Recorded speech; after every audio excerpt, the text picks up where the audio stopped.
Excellent. Ebony, can you introduce yourself? My name is Ebony Ava Harper. I'm the Director of California TRANScends here in Sacramento, California.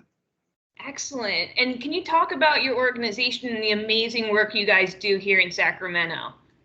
California TRANScends is a part of public health advocates who is known for their campaigns for getting sugary drinks out of schools and their programs and policy work for Black mothers. And now they have been inclusive of trans policy work and trans advocacy. And so I have the honor of working with Dr. Flo Kofer and doing transgender policy work throughout the state of California. And also bringing together trans advocates throughout the state and nationally to kind of form our own civil rights movement.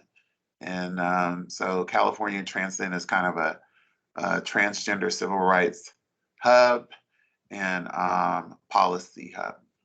Wonderful. What do you enjoy most about your life and your work here in Sacramento?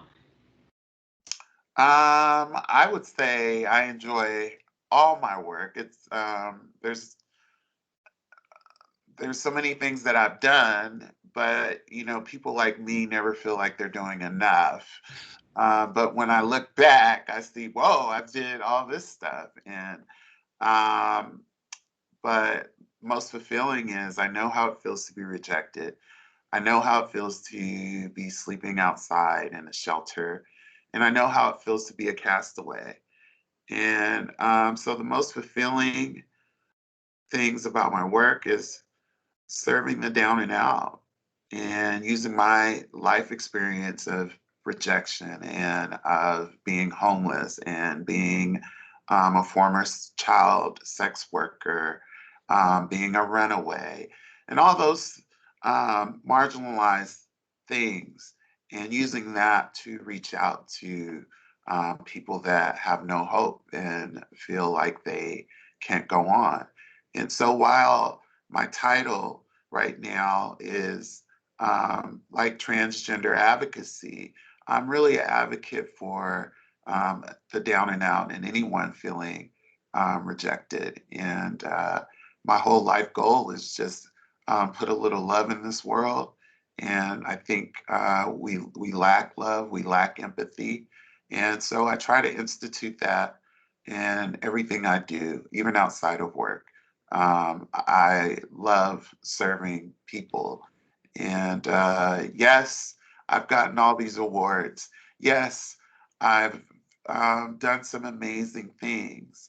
But at the end of the day, the most fulfilling thing about my work is being on the ground, serving food, even washing people's feet, and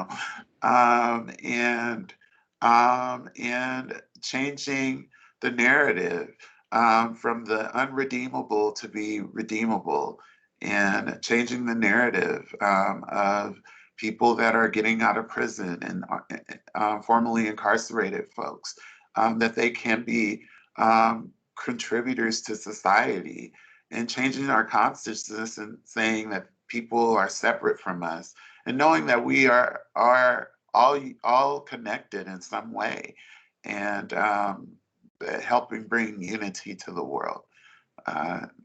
That's it. Wonderful answer. As you know, our Women United membership is really focused on emancipated foster youth and foster youth that are getting ready to emancipate out of the system. What type of advice do you have for these type of kids coming in that spot? Well, I was in the foster care system, and I know that sometimes it's rough, and to not have family support, or to have been through the foster care system and feel like you're not like others who probably had parents and had a traditional family environment, and that it can get better. And our minds are very powerful, and you can shift things with your mind, and you could shift your environment, and you could change the world. There's plenty of folks that have been in the foster care system that have gone on to do great things. So don't give up, hold on, and you're here for a purpose and a reason. And that would be my advice. Wonderful. So we're celebrating women of all different backgrounds and through history. Talk about some women who have inspired you in your life. I have a couple. One is Miss Major Griffith Gracie. She is an icon in the trans community. She's a Black trans woman. She's one of the folks that was at Stonewall riot. She's one of those, the last bunch of those folks. And I'm just inspired by her life. Like, we have a lot of similarities. She was in the prison system. She was a sex worker. She's a single parent. And despite all the odds stacked against her in the time that she came of age, in the 60s and in the 70s, she persevered, and she instituted love. And she's known for her candidacy. She used a lot of expletives, but even in those expletives, you hear love in that.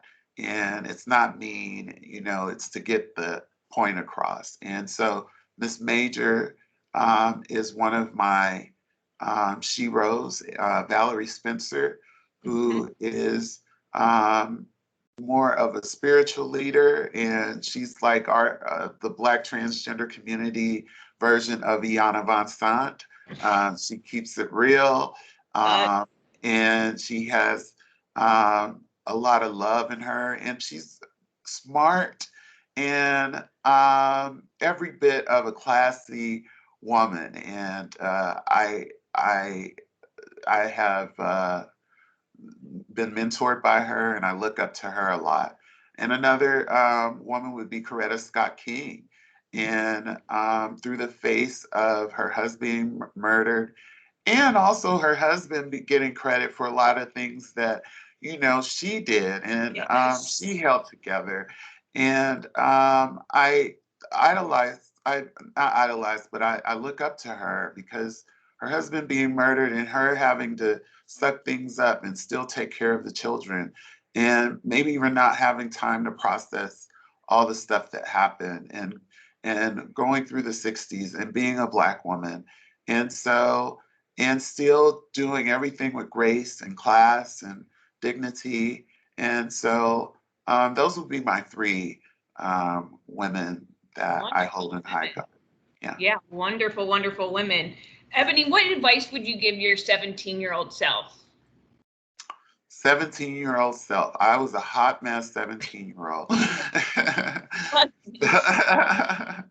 And so the advice I would give myself would be that you matter and you are loved. And even though you didn't get a lot of love and affection in your childhood, that will come.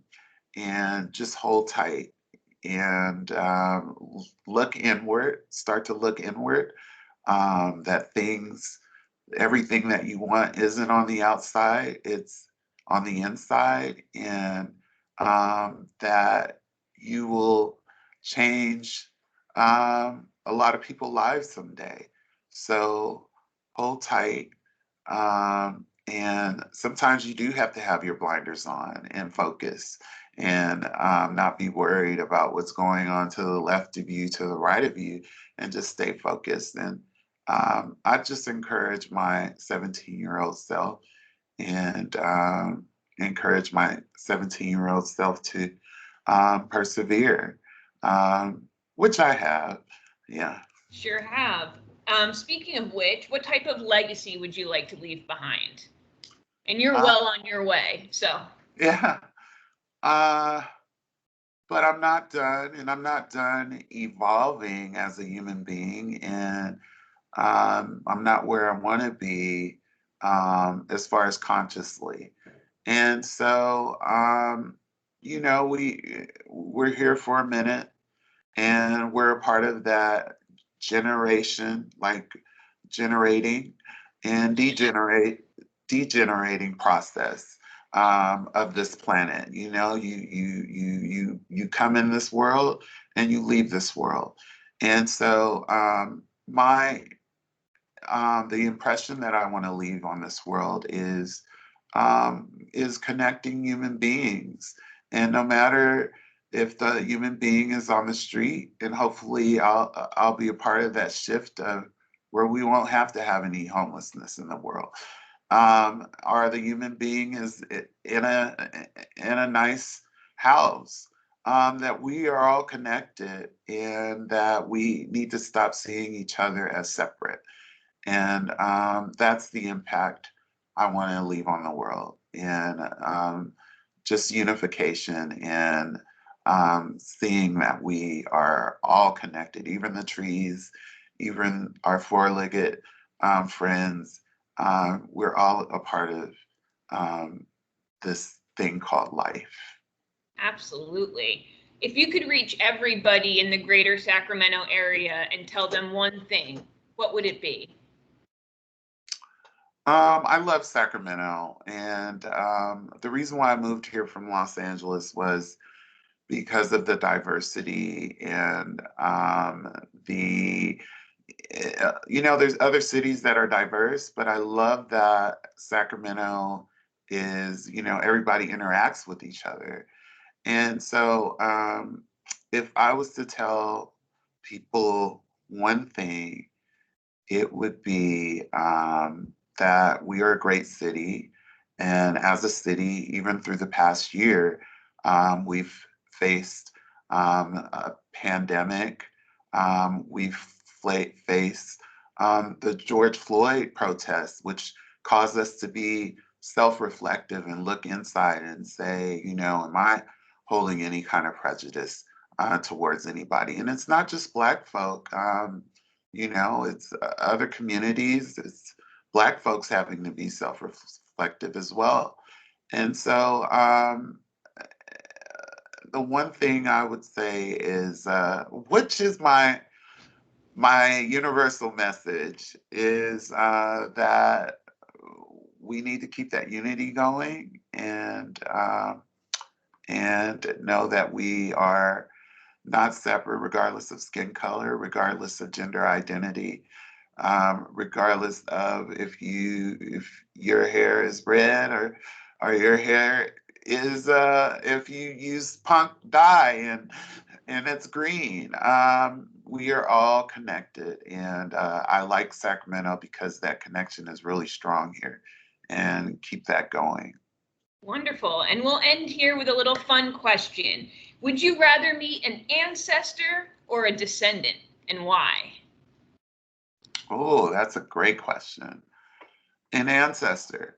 I would rather be an ancestor, because the ancestor is who holds the wisdom. And when people are in prayer and people are seeking, the ancestors is there with the wise word of, keep going. And the ancestor is the holder of history. And I'd like to be a part of that history, and a part of moving society forward, being a resource of those great cloud of witnesses that is moving society forward. And I believe in evolution. And so people come from someplace. And so I want to be a part of that original model that has sparked something in the course of the evolution of human consciousness. And so that, yes. Great. Well, on behalf of United Way and Women United, we want to thank you for taking this opportunity with us today. It's our pleasure to honor you and to spotlight you and your work that you do here. And again, to talk about the power of women who unite and come together from all different backgrounds, all different ages, all different areas in this great city that we have here. And just thank you for your time today.